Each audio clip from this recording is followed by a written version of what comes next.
ጤና ይስጥልን ውድ የመረጃ ዩቲዩብ ገጽ ተከታዮችና አድማጮች እንደምን አላችሁ? ለዕለቱ የተመራረጡትን አርዕስተ ዜና ወደ እናንተ ይዘን ቀርበናል። የተሰበረው የካይሮ ህልምና አይበገሬው የኢትዮጵያ ሉዓላዊነት። ግብጽ በኢትዮጵያ ላይ የምትከተል የውጭ ፖሊሲ ኢትዮጵያን በማዳከም የተመሰረተ ነው። ኢትዮጵያ በወታደራዊ በዲፕሎማሲያዊና በውስጥ ግጭት በማዳከም አባይን በብቸኝነት ተቆጣጥራ መጠቀም የሁልጊዜ ስትራቴጂካዊ መርህና አቋሟ ነው። በዚህም ጉዳይ በዜና ጥንቅራችን በሰፊው አካተናል። የተከፈሉ እንቅልፍ አልባ ሌሊቶች። ሁለተኛ ዓለም ጦርነት በቃል ኪዳን ሀገር አሸናፊነት ሲጠናቀቅ ፋሽስት ጣሊያን ስትሸነፍ ኢትዮጵያ አርበኞች የእንግሊዝ ጦር ጣሊያን ከኢትዮጵያ ጠራርገው አስወጡ። በዚያን ወቅት አጼ ኃይለ ሥላሴ ኤርትራ ከኢትዮጵያ ጋር በመቀላቀል ሀገራቸውን የባህር በር ለማስመለስ ፈጣንና ሰፊ ዲፕሎማሲ ዘመቻ ጀመሩ።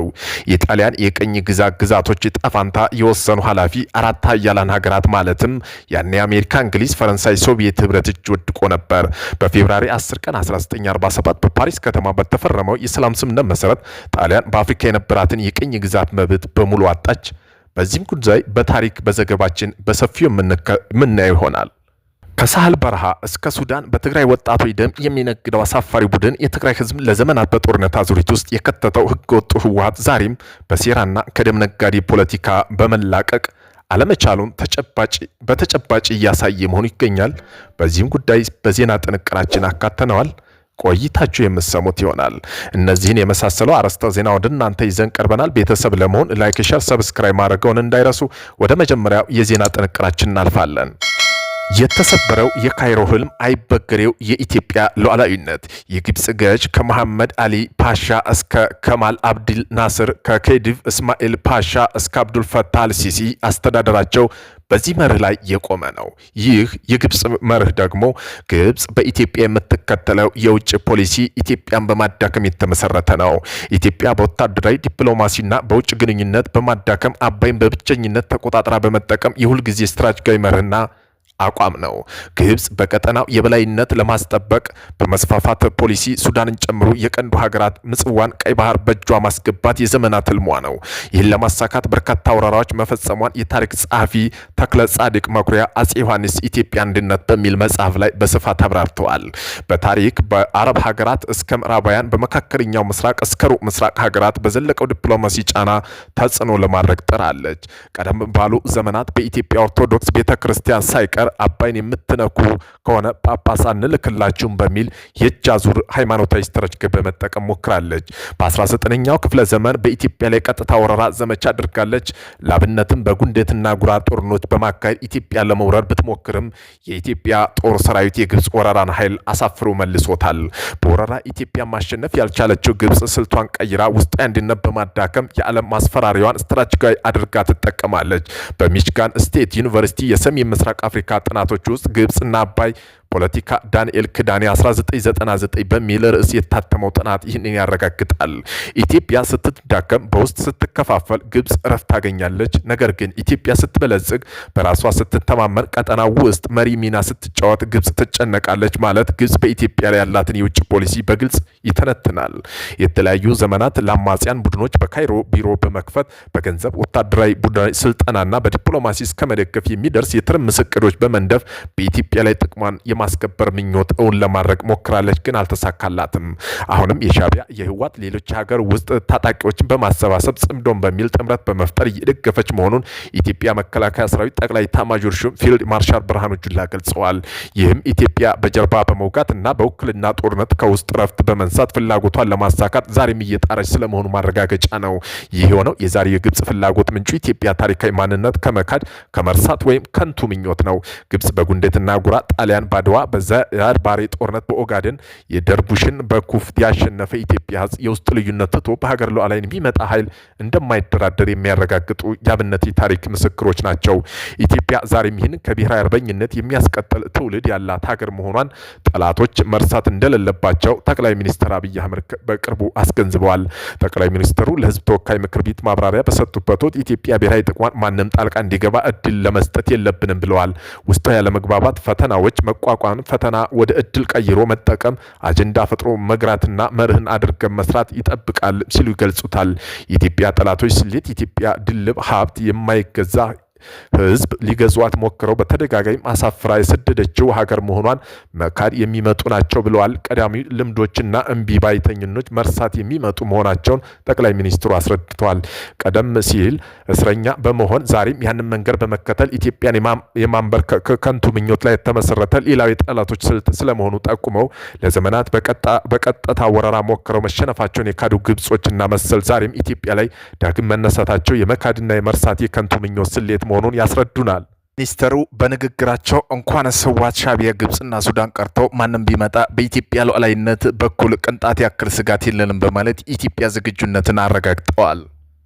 ቀይ ባህር የተከፈሉ እንቅልፍ አልባ ሌሊቶች። ሁለተኛ ዓለም ጦርነት በቃል ኪዳን ሀገራት አሸናፊነት ሲጠናቀቅ ፋሽስት ጣሊያን ስትሸነፍ ኢትዮጵያ አርበኞችን እንግሊዝ ጦር ጣሊያን ከኢትዮጵያ ጠራርገው አስወጡ። የጣሊያን የቅድመ ገዢዎችና ጣፈንታ የመወሰኑ ኃላፊ አራቱ ሀያላን ሀገራት አሜሪካ፣ እንግሊዝ፣ ፈረንሳይ፣ ሶቪየት ህብረት እጅ ወደቀ። እንደ አውሮፓ አቆጣጠር ፌብራሪ 10 ቀን 1947 በፓሪስ ከተማ የተፈረመው የሰላም ስምምነት መሰረት ጣሊያን በአፍሪካ የነበራትን የቀኝ ግዛት መብት በሙሉ አጣች። እነዚህ ሀገራት የውጭ ጉዳይ ሚኒስትሮች ስብሰባ ላይ የፈረንሳይ ያሰብን የባህር ዳርቻ ከሙሉ ሉዓላዊነት ለኢትዮጵያ እንዲሰጥ ስታሰባስብ አሜሪካ፣ እንግሊዝ ደግሞ የደንከል ባህር ጠረፍና አሰብን ጨምሮ ወደ ኢትዮጵያ እንዲካለል አቋም ወስደው ነበር። ይህ አራቱ ሀያላን ሀገራት ኢትዮጵያ ባህር በር መብት በተጨባጭ ማረጋገጣቸውን ያሳያል። በዚህ የድህረ ጦርነት ዲፕሎማሲ ትንቅንቅ ውስጥ ኢትዮጵያ ብሔራዊ ጥቅም በማስከበር ረገድ ወደር የሌለው ጀብዱ የፈጸመው ጸሐፊ ትእዛዝ አክሊሉ ሀብተወልድ ነበሩ። አክሊሉ በፓሪስ የሰላም ስምምነት ላይ ኢትዮጵያ የወከሉ ሲሆኑ የሀገራቸውን ታሪካዊ መብት ለዓለም ማስረዳት እንቅልፍ አልባ ሌሊቶች አሳልፈዋል።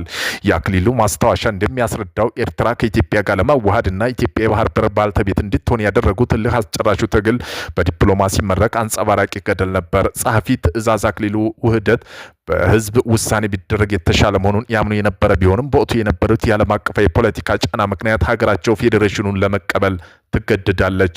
አክሊሉ ለኢትዮጵያ ዓለም አቀፋዊ ልዕልና፣ ታሪክና ህልውና መከበር ሲሉ ፌዴሬሽን በረቀቀ ዲፕሎማሲ ጥበብ አስተናግደዋታል። አራቱ ሀያላን ሀገራት ኤርትራ የወደፊቱ ጣፋንታ ላይ በአንድ ዓመት ውስጥ የመጨረሻ ውሳኔ መድረስ ባለመቻለቻቸው ጉዳዩ የተባበሩት መንግስታት ድርጅት ጠቅላላ ጉባኤ ተመራ። ጠቅላላ ጉባኤውም በመርማ፣ ጓቲማላ፣ ኖርዌይና ፓኪስታን፣ ደቡብ አፍሪካ ያቀፈና ጉዳይ የሚያጠና ኮሚሽን አቋቁመው ወደ ስፍራው ላኩ። ይህ ኮሚሽን የኤርትራ ሁኔታ፣ የምስራቅ አፍሪካ ሰላምና በተለይ ኢትዮጵያ ጂኦ ፖለቲካዊ፣ ታሪክ፣ ኢኮኖሚ ተመስርታ የምታነሳው ተገቢና ህጋዊ የባህር በር ባለቤት ጥያቄ አዎንታዊ ምላሽ እንዲያገኝ በማጥናት ሪፖርት አቀረቡ። የተባበሩት መንግስታት ድርጅት ጠቅላላ ጉባኤ በውሳኔ ቁጥር 390 መሰረት የኤርትራ ህዝብና ፍላጎት የኢትዮጵያ ታሪካዊና ህጋዊ የባህር በር መብት በማረጋገጥ ኤርትራ በኢትዮጵያ ዘውድ ስር በፌዴሬሽን እንድትቀላቀል ታሪካዊ ውሳኔ አሳለፈ። ይህ ውሳኔ ኢትዮጵያ የተነጠቀችው ባህር ወሰን ዳግም እንድትረከብ የምጽዋንና አሰብ ወደቦች ህጋዊ ባለቤት እንድትሆን አስችሏታል። ኢትዮጵያ ባህር በር ባለርስት መሆኗን በጦር ሜዳ ብቻ ሳይሆን በረቀቀ ዲፕሎማሲ ጥበብ ጭምር ለዓለም ያረጋገጠችበት የድህረ ጦርነት ድል አሁንም ድረስ የትውልዱ አኩሪ ታሪክ ቅርስ ሆኖ ይኖራል። ኢትዮጵያ የቀይ ባህር ጥያቄ ዘመኑ ትውልድ የፈጠረው ምኞት ሳይሆን ተፈጥሯዊ፣ ታሪካዊና ህጋዊ መሰረት ያለው ጽኑ እውነት ነው። ያለፉት ዘመናት አሻጥሮች ሀገራቸው ከወሰኑ ቢያረቋትም ዛሬም ላይ ያለው ትውልድ ይህን ታሪክ ግድፈት ለማረም ለዓለም ፊት የሞራል ልዕልና አለው። ጥያቄም ቢሆን በህግና ዲፕሎማሲ የዓለም አቀፋዊ መርሆች የተመሰረተ ነው። ለዚህም እንደ ጸሐፊ ትእዛዝ አክሊሉ ሀብተወልድ እንዳደረጉት ኢትዮጵያ ዳግም ወደ ቀይ ባህር የመመለስ ራዕይ፣ ፍትህ፣ ሰላማዊ ድርድር፣ የጋራ ተጠቃሚነት መሪ ባደረጉ መልኩ በቅርቡ እሁኑ መሆኑ የማይቀር ነው። ከሳል በረሃ እስከ ሱዳን በትግራይ ወጣቶች ደም የሚነግደው አሳፋሪ ቡድን የትግራይ ህዝብ ለዘመናት በጦርነት አዙሪት ውስጥ የከተተው ህገወጥ ህወሓት ዛሬም ከሴራና ከደም ነጋዴና ፖለቲካ መላቀቅ አለመቻሉን ተጨባጭ እያሳየ ነው። የዚህ የጽንፈኛ ቡድን እኩይ ተግባር ዛሬ የተጀመረ ሳይሆን አፈጣጠሩን ጀምሮ የትግራይ ወጣት እንደ ፖለቲካ መጠቀሚያ ሸቀጥ የመቁጠር አባዜ የተጠናወተ መሆኑን የታሪክ ማስረጃ በጉልህ ያሳያል። ታሪክ ራሱ ይደግማል እንዲሉ ቡድኑ ዛሬም የትግራይ ወጣቶች ከሱዳን እርስ በርስ ጦርነት በገንዘብ እየሸጠ እንዳለ ሁሉ በ1970ዎቹ የትግል ዓመታት ወደ ኤርትራ ልኮ ያስፈጀው የትግራይ ወጣቶች አሳዛኝ ታሪክ መለስ ብሎ ማየት የህወሓት እውነተኛ ማንነት ያጋልጣል። ይህም ታሪካዊ የሴራና የክህደት ተግባር አንጋፋ የጦር መኮንን ሌተናል ጄኔራል ዮሐንስ ገብረ መስቀል አዙሪት ኢትዮጵያ የጦር ፍች የሚያሻው ጋብቻ በሚል መጽሐፍ በዝርዝር አጋልጠዋል። ጄኔራል መኮንኑ በጽሁፋቸው በግልጽ እንዳሰፈሩት በ1970ዎቹ የትጥቅ ጊዜ ውስጥ የህወሓት አመራሮች ከ30 ሺህ በላይ የሚሆኑ የትግራይ ወጣቶች ለወታደራዊ ስልጠና በሚል የውሸት ሽፋን ወደ ኤርትራ በመላክ ለሻዕቢያ መስዋዕትነት አድርገዋል። ወጣቶቹ እጅግ አስቸጋሪ በሆነው የሳል በረሃ ውስጥ በአሰቃቂ ሞትና በእንግልት ለበሽታ ተዳርጎ እንደነበር ጄኔራል መኮንን ያዩት በራሳቸው የደረሰውን መከራ በማጣቀስ ይመክራሉ።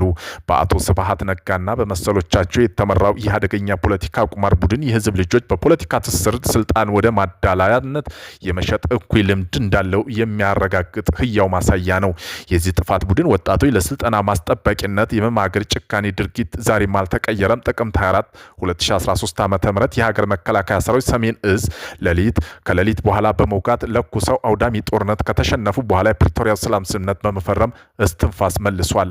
ከሰላም ይልቅ ጦርነት የሚናፍቀው ቡድኑ ትንሽ ትንፋሽ መለስ ያለ ቢመስለውም ክልሉን ዳግም ወደ ወታደራዊ ውጥረት ከቶታል። እውቀት የሌለው ጉባኤ በማካሄድ እና በራሱ በመሾም ፕሪቶሪያ ሰላም ስምምነት መሰረት የተቋቋመ ጊዜያዊ አስተዳደር አስወግዶ የራሱን አዋጅ እያወጣ የክልሉን ህዝብ እረፍት ነስቶታል። ከዚህም የከርሰ ቡድን በቅርቡ አዲስ አዋጅ ባወጣው መሰረት እያንዳንዱ ልጅ በግዳጅ ውትድርና በማሰለፍ እየሰራ ነው። ዓለም አቀፍ የሰብአዊ መብት ተሟጋች ሁማን ራይትሶችም ሰሞኑን ባወጡት ሪፖርት እንዳረጋገጠው ቡድኑ ለጦርነት ያልደረሱ የ15 ዓመት ዕድሜ ያላቸው የታዳጊ ህጻናት ጭምር በግዳጅ እያፈሰ ወታደራዊ ማሰልጠኛ ካምፖች እየወሰደ ነው። ይህም ብቻ አይደለም። የሚፈልገው ወጣት ካልተገኘ ደግሞ እናቶች ያለ ምንም ምግብና ውሃ ለቀናት በማሰር ወጣት ራሱን እንዲያስረክብ የሚያስገድድ እጅግ አሳፋሪ የጋራ ቅጣት በድረሃዋ ትግራይ እናት ላይ እየተተገበረ ይገኛል። አፈናው የሚቃወሙ ደግሞ በስራት እስከ ሞት የሚያደርስ ቅጣት እያስፈራራ ነው። ከዚህም በላይ የቡድኑ አሁን ወደ ለየለት የሰው ዝውውር ወንጀል ተሸጋግሮ ጠቅላይ ሚኒስትር አብይ አህመድ በግልጽ እንዳስቀመጡ ህገወጥ ቡድኑ ወጣቶች በንግድ በግዳጅ እያፈነ የማያውቁትና በማይመለከታቸው የሱዳን እርስ በርስ ጦርነት ውስጥ እንደማገዱ እየተጠቀመባቸው ይገኛሉ።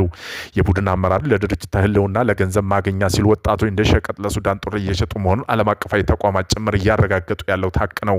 ወጣቶች ይህንን ሰቆቃ በመሸሽ ወደ አማራ ክልልና ወደ ሌሎች የኢትዮጵያ አካባቢ ለመሰደድ ቢሞክሩም ለአላማጣና የተለያዩ አቅጣጫ ጥብቅ በሌለ ክልል ማቋቋም እንዳይወጡ ከልክሏል። ቡድኑ አፈናውን ለመጠበቅ የሞት ቅጣት ያካተተ አዋጅ ቢያወጣም ጦርነቱ የዘላው የትግራይ ህዝብ ግን ይህን አሳፋሪ ባርነት እገዛ በግልጽ እየተቃወመ ይገኛል። አዲስ አበባ ከተማ የሚኖሩ የትግራይ ተወላጆች የትግራይ ዲሞክራሲ ትብብር ፓርቲ ስምረት አባላት ሌሎች አፈና ይቁም፣ ሰላም ይስፈን፣ ልጆቻቸው ይመለሱ በሚል መሪ ቃላት ትናንት ያካሄዱት ሰላማዊ ሰልፍ የዚሁ ምሬት መግለጫ ነው። ሰልፈኞቹ ቡድኑ ወጣቶች በግዳጅ ወደ ሱዳን አሳልፎ በመሸጥ የሰዎች ዝውውር ወንጀል እየፈጸመ መሆኑን በአደባባይ አጋልጠዋል። ይህ ህዝባዊ ተቃውሞ በግልጽ የሚያሳዩ የትግራይ ህዝብ የህወሓት አምባገነናዊ አገዛዝ እንዲከታተለው አፈናው በአስቸኳይ እንዲያበቃ አጥብቀው እየጠየቁ ነው። አልቡርሃን ፋኖ ታጣቂም በቅጥረኝነት እንዲወጋ ጠየቀ። አልቡርሃን ወደ አስመራ ባደረገው ጉዞ ከህወሓት ታጣቂ በተጨማሪ የፋኖ ታጣቂ በቅጥረኝነት እንዲዋጋ ለድርድር ማቅረቡን በዛም ልምድ ላላቸው ተዋጊዎች እስከ $700 ለአዳዲስ ምልምሎች ደግሞ እስከ $500 ድረስ ለመክፈል ድርድር ማስቀመጡን ይህ ወድ አፉም ለዘመናት ደብረጽዮን ገብረ ሚካኤል እያደረሰ መሆኑን ታውቋል። የገዛ ህዝባቸው ለጦርነት የላኩ አመራሮች ዛሬ ደግሞ ወጣቶች ኃይል ለሱዳን ጦርነት በቅጥረኝነት በመሸጥ የዶላር ንግድ ለመክፈት መዘጋጀቱ ተረጋግጧል።